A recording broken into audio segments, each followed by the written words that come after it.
Hey YouTube, I'm back. I told you I'd be back because I wanted to discuss some other things that I had seen on TV. So I'm gonna be rambling. Okay, ramble. That's what I'm gonna be doing. I don't know where to start. Okay, let me start with Basketball Wives because Dumb Heifers is a hot mess.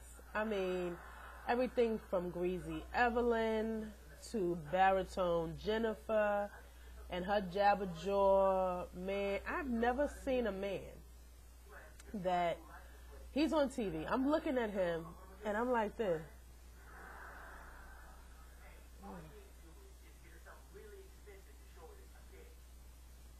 Like, what's that knot on his head? What? Did somebody hit him with a butt of a gun? What is that knot? And you know what's so crazy is when I go home from work, I take the regional rail for those who are in Philly, and for those who are in New York, a train that's like the Metro North kind of a train. And when I walk up the ramp and I sit down and wait for my train, there's like a little stand where you can get magazines and candy and soda and stuff. There's a girl who works there with the same knot, and her teeth is just as raggedy. You heard me, raggedy as can be. But I'm like, where does this knot come from? Can you get it? Can you get the juice sucked out of it? Can you get it lasered or lanced off? What is that knot? And then his teeth are like a horse. I'm like, he could chew a carrot at 89 miles an hour. Like, I've never seen. He's so ugly, and I'm gonna spell that for you. Uglee, ugly. I can't. I look at him like, what? Ooh, what is it? He's all over the place. But Jennifer ain't letting him go. She keeps saying it's over. He wants it to be over. And my thing is, how you gonna let some ugly man disrespect and play you on the TV? He's so ugly. You're not gonna be ugly and play me in public. That's what you're not gonna do. And you're not gonna play me on camera. Like, you're so ugly. Oh, he makes me mad. But he talks the truth. Like, I don't want to be with you. You don't want to be with me. Let's keep it moving. She seems to have a problem with that and letting him go. I don't know if she knows she ain't going to get no money and she's going to have to push her flirty girl fitness and some new lip gloss from the last episode that I just saw that nobody's going to buy. I don't know. She just doesn't want to let him go into counseling. It's too late for counseling. Y'all are so far apart from each other. Like, this show makes for good entertainment, but when I tell you these chicks are quails, birds, pigeons. Jennifer is so greasy and so Spanglish and wants to be so exotic and so over the top. I think she wants to spin off for her own show. I really do. She's so extra. She's like from Fordham Road. Like, y'all know what Fordham Road is. My Bronx heads. She is just so miserable that she wants everybody else to be, all her other friends be miserable. And I'm so tired of her trying to bully people. I wish somebody would just punch in her face one good time. Like really connect the fist with her eye socket. I wish somebody would. Like, Susie is scared. She got a lisp like Jan from the Brady Bunch. Would you please man up, grow some kahunas, punch her in the face for me one good time? I mean, the only one that stood up to these chicks was Gloria. And granted, Gloria got her stuff going on in her house. But Gloria ain't going to let you talk crazy to her. She ain't going to let you pop fly with her. And I respect her for that. Shawnee, I never knew Shawnee O'Neal was such a bird. Oh, my God. Like, you worrying about other people's business and you are divorced and miserable with them little ashy, ugly children? Forgive me, baby Jesus. I don't have no kids yet. Oh, forgive me, baby Jesus. But it is what it is. Oh. I don't know who told her. I don't know who told her that she was the queen of this right here. Like, she called her shots. I'm so over Shawnee O'Neal. Like, I just never knew she was such a bird. And that voice,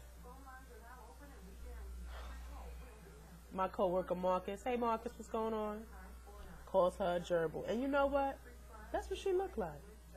A walking, talking gerbil. She annoys me with her corny sense of style, because she has none. And her always trying to make the peace, but she's starting a lot of trouble and then stands to the side. That is what she does. That is what she does.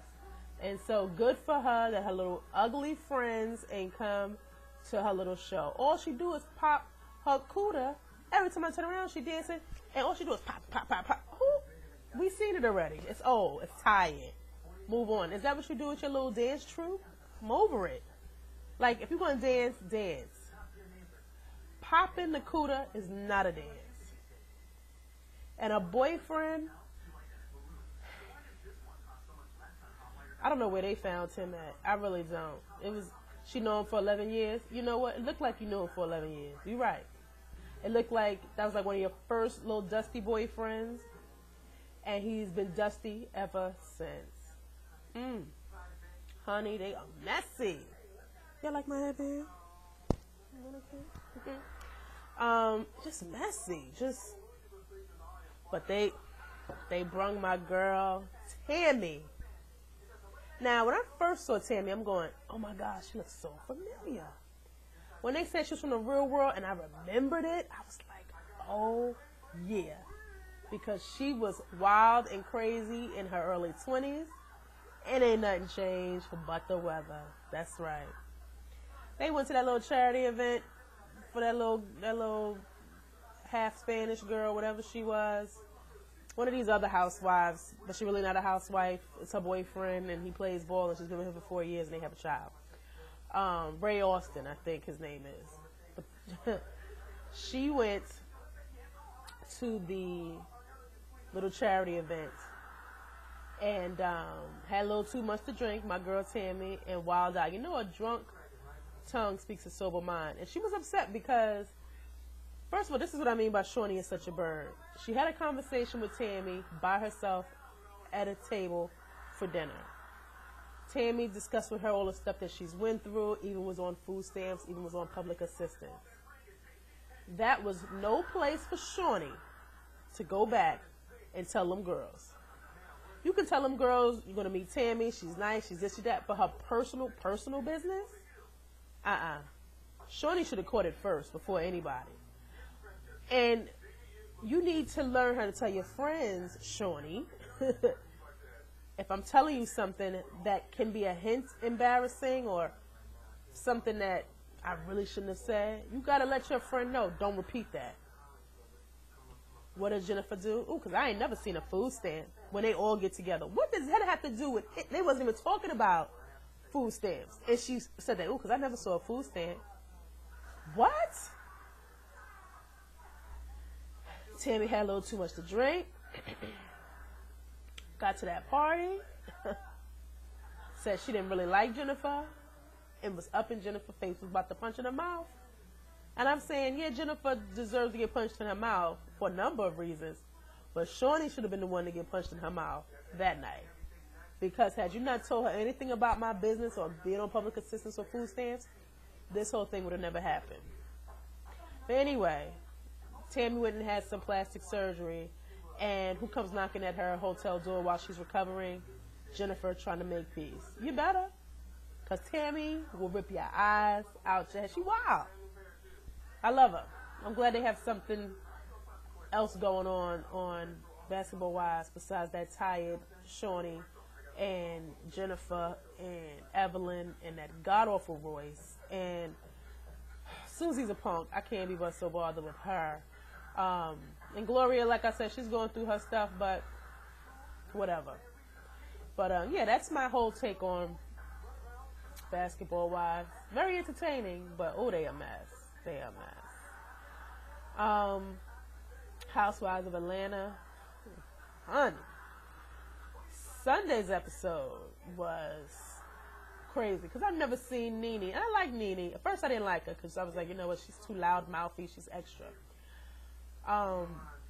Then she started to grow on me. Then this episode that just passed on Sunday, I'm turned off. She was such a pigeon, such a quail. She was mad because everybody had someone that they were close to with them. They all went on this little mini vacation to Miami. Candy and Kim had an engagement to do, so they, met, of course, all of them down there. It was for Cynthia's bachelorette party, and Nene just was being a pest. Anyway, make a long story short, she flew her girlfriend Diane came, and then now she popping fly with Kim, because she was popping fly with Kim the whole time, coming down from Orlando to Miami, and it was just messy. It was messy. And although sometimes Kim gets on my nerves with some of the things she do, Nene really got under my skin this weekend, because it was like, you're playing yourself. You really are. I want to go home. Now my girl is here. We can get it cracking. We can get it popping. Really? With that LaToya Jackson nose and that wig cap? Shut up. If I rip it off. Fool. Oh, she was getting on my nerves. Just being so nasty. And had the nerve to talk cute. And her friend Diane in this man's house that Kim knows, because this man let Kim and her friends stay there for free. Beautiful mansion. And you're going to pop fly? How about you go to the Motel 6 down the street and we'll see you when we see you? How about that? Catch your bed bugs and go on about your business. Like, I'm over it with Nene. Oh, she made me mad. Cynthia, she's a runaway bride. I like her, but she needs to speak up. And that goes for speaking up to her fiance, Peter, who's an honorary man. He's so honorary. Like, and I'm trying to pick up on his accent. Is he West Indian? I think he is. Is he a West Indian honorary man? Anyway, he's just honorary, period. It don't matter if he's West Indian, black, Jewish. But he's honorary, and she needs to speak up to him. He's so little. How dare you pop fly at me? I'll push you on the ground. Anyway, because they making me mad. She don't know how to speak up to him. She let Nene run her life. Phaedra, I grew to like some this season. Earlier, I didn't, because she was extra with the sip and see. That's when you sip mimosas and Bellini and you see the newborn baby. My homegirl Donna confirmed that don't go on in the South. She was born and bred there. Ain't never been no sip and see. Police. Kim can't sing. We know that. She's a mess. The wig's gotten better, but she's still a mess. She has a lot to do with herself. That little girl named Sweetie. And that was their whole issue too this week. Like, Nene was like, how you talk to her is like a slave. And she's right. But if that's their agreement and that's their arrangement, whatever. So next episode, Cynthia's supposed to be getting married. It's supposed to be some drama. Who knows? I love Lawrence. Oh, you know I love the children. All day, every day, honey. What else was going on that show? I think that's it.